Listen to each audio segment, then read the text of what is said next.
When simple counting created modern time, time feels natural, constant, unquestioned. Seconds tick, minutes pass, days roll forward. But this structure is far younger than it seems. Before clocks ruled life, time was fluid.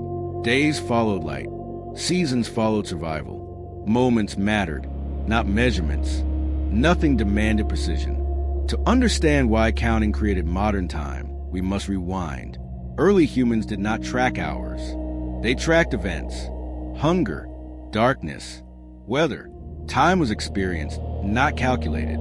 The first counting of time came from necessity. Planting required seasons. Travel required days. Rituals required cycles.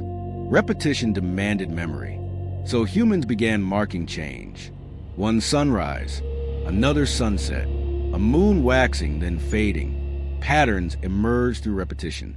Counting began quietly. At first, time was circular. Days returned. Seasons repeated. Years looped endlessly. There was no urgency, only rhythm. But as societies grew, rhythm was no longer enough. Trade needed coordination. Work needed synchronization. Power needed schedules. Moments had to align. Counting sharpened. Days divided. Nights segmented. Intervals replaced experience. Time became measurable. This transformation was subtle but irreversible. Once moments were numbered, they could be owned, spent, wasted, sold. Sundials fixed shadows. Water clocks measured flow. Mechanical clocks fractured days into equal pieces. Time stopped belonging to nature. It belonged to systems. What began as simple counting reshaped how humans lived. Work started on time. Meetings demanded punctuality. Delay became failure.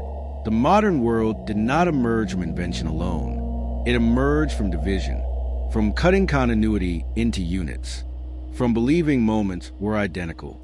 This belief changed everything. Productivity, discipline, coordination, control. Yet this story is not about clocks. It is about counting, about what happens when we decide moments can be numbered.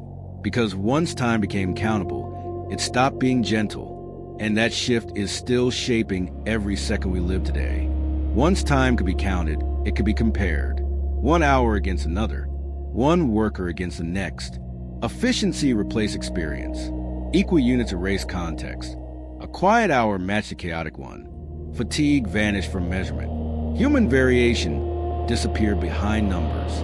Time became abstract. This abstraction enabled coordination at scale. Armies moved together. Markets opened simultaneously. Cities synchronized behavior. Counting created collective rhythm. But something was lost. Moments stopped being unique. Waiting felt wasteful. Idleness felt immoral. Every pause demanded justification. Mechanical clocks intensified this shift. They ignored sunlight and seasons. They ticked relentlessly. Night and day lost authority.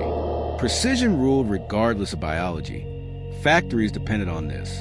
Shifts replaced flow. Workers followed bells, not bodies. Time dictated behavior. Resistance felt like inefficiency. As clocks spread, power centralized.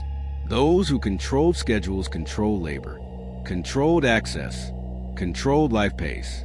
Railroads forced standard time. Local noon vanished. Time zones erased regional rhythm. Synchronization replaced locality.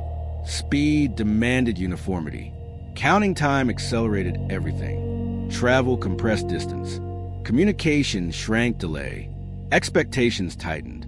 Deadlines multiplied. The emotional cost grew quietly. Anxiety replaced patience. Hurry replaced presence. Life became something to manage, not something to inhabit. Yet counting felt necessary. Without it, complexity collapsed. Coordination failed. Growth stalled. Time measurement became infrastructure. This is the paradox. Counting time created progress. It also created pressure. Freedom expanded. So did constraint. The system worked because it simplified reality. Moments were treated as equal. People were treated as interchangeable. Variation was smoothed away. This worked until it didn't. Because humans are not clocks. Energy fluctuates. Attention drifts. Bodies resist precision. And as the mismatch grew, time stopped feeling neutral. It became something to fight, something always running out. The stage was set for a deeper conflict between measured time and lived time, between counting and meaning. This is where the conflict sharpens. Measured time and lived time begin to collide. Clocks treat every moment as identical. Humans do not. Energy rises and falls. Focus comes and goes. Meaning refuses uniformity. Yet systems demand consistency. Deadlines ignore exhaustion. Schedules ignore creativity. Productivity ignores context. Time becomes an external authority.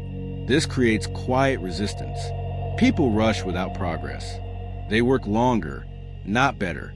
Burnout replaces fulfillment. Efficiency turns hollow. The faster time is counted, the less it is felt. Moments blur. Days compress. Weeks disappear unnoticed. Life feels accelerated, but thinner. Technology intensifies this tension. Notifications fracture attention. Metrics track every second. Optimization invades rest. Even leisure becomes scheduled. Time scarcity becomes psychological. There's always too little, always behind, always catching up. Counting creates urgency without purpose. Ironically, abundance caused this. More tools, more speed, more choice. Counting promised freedom. Instead, it multiplied demand. This exposes the core conflict. Time measurement was designed for coordination, not for meaning. When applied to everything, it erodes what it cannot measure. Creativity resists schedules. Relationships ignore efficiency. Insight arrives unpredictably. The most important moments cannot be forced into units. Yet abandoning counting is impossible. Modern life depends on it. Without shared time, systems collapse. Trust erodes. Chaos spreads. So humans live between worlds. One ruled by clocks. One ruled by experience. The tension never resolves. It accumulates. This is why time feels oppressive today. Not because it moves faster, but because counting dominates experience. Quantity overwhelms quality. The conflict is not with time itself. It is with how we measure it.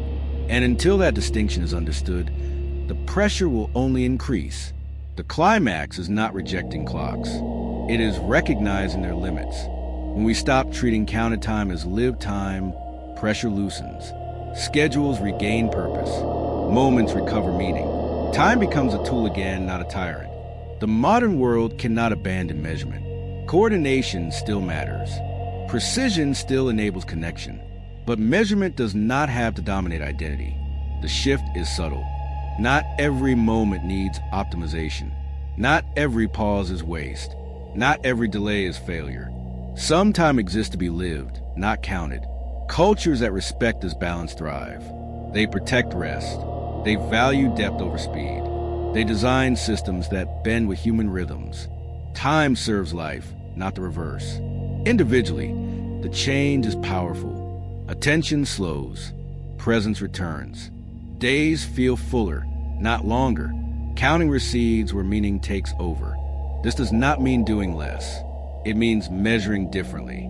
Success stops being minutes filled. It becomes moments remembered, energy respected, purpose aligned. The simple act of counting created modern time.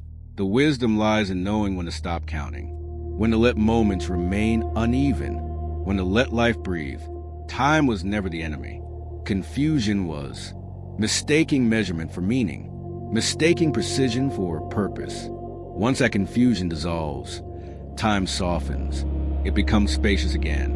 Not infinite, but enough. And perhaps that is a quiet lesson.